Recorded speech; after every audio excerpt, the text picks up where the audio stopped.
कि अजान दे वक्त कुत्ते जिहड़े भौंकदे ने या रोंदे ने, इन्हां दा मसला दसो। ए मैं वीडियो के थ्रू सारी दुनिया वास्ते पैगाम देन लगा कि हदीस पाक सुनो तो फिर इहदा असीं रिजल्ट कढने आ। नबी करीम सल्लल्लाहु अलैहि वसल्लम दी हदीस पाक दा मफहूम है, मिशकात दे अंदर हदीस मौजूद है।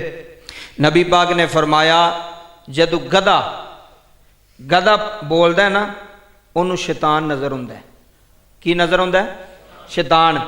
तो जदों खोता बोले, आवाज़ कढ़े, हिनकनाए, तो तुसी की पढ़ना है? औज़ बिल्लाहि मिनश शैतान, औज़ बिल्ला पढ़नी है। जदों खोता गधा हिनकनावे तो तुसी औज़ बिल्ला पढ़नी है। हदीस पाक विच मिशकात शरीफ के अंदर हदीस मौजूद है। नबी पाक ने फरमाया गधा ते कुत्ता, कुत्ता भी उदों भौंकदा है, उदों अजान दे वक्त क्यों बोलदा है कि कुत्ते नूं शैतान नज़र आउंदा है। की नज़र आउंदा है?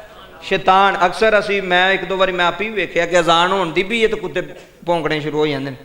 क्यों? वजह की?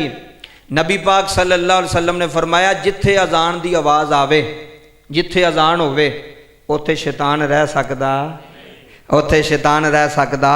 जिथे अजान, वेखो अजान की बरकत, अजान की ताकत वेखो, अजान के लफ्ज़ों की ताकत। हजूर ने फरमाया हवा खारिज करके शैतान नस जाता है, उस जगह तो निकल जाता है, दूर हो जाता है कि मेरे कन्ना च अजान की आवाज़ ना आवे।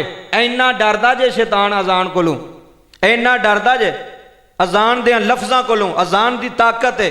क्यों कहा जाता भी घर के अंदर अजान दियो कि अगर कोई शयातीनी अमल है तो अजान की वजह तो खत्म हो जाए, दूर हो जाए। जो अजान मुकदी है फिर शैतान आ जाता है। अजान की एडी पावर है। तो जदों अजान होंदी है तो शैतान नसदा है। तो कुत्ता वेंदा है, कुत्ते वेंदे ने क्या हुण शैतान पर नसदा है, तो कुत्ते शैतान नूं वेख के फिर भौंकदे ने। इहदी होर वजह कोई नहीं। मतलब कोई आखे जी अगले दिन असी एक पिंड गए तो कहते जी अजाब होंदा पिंड दे उत्ते जी कुत्ते भौंकण अजान वेले। कोई मसला नहीं, जिहड़ा मसला है सी वो तुहानूं दस दिता कि यह मसला है जदों अजान होंदी है शैतान नसदे ने, वो इलाका छड्डदे ने, वो जू छड्डदे ने, महल्ला छड्डदे ने, दौड़दे ने, तो कुत्तियां नूं नज़र आउंदा है। कई ऐसियां चीज़ां ने जिहड़ियां इंसान नूं नज़र नहीं आउंदियां ते जानवरां नूं नज़र आउंदियां ने। मसलन कबर दा अजाब, अज तक असीं वेख्या किसी ने कबर दा अजाब, लेकिन जानवरां नूं नज़र आउंदा है। नबी पाक जे सवारी तो सवार होए, बुखारी शरीफ की हदीस है, कोई सवारी डर गई कि कबर के अंदर अजाब हो रहा सी। यह जानवरां नूं अजाब नज़र आउंदा है जिहड़ा कबर के अंदर हुंदा, इंसानां नज़र नहीं आउंदा।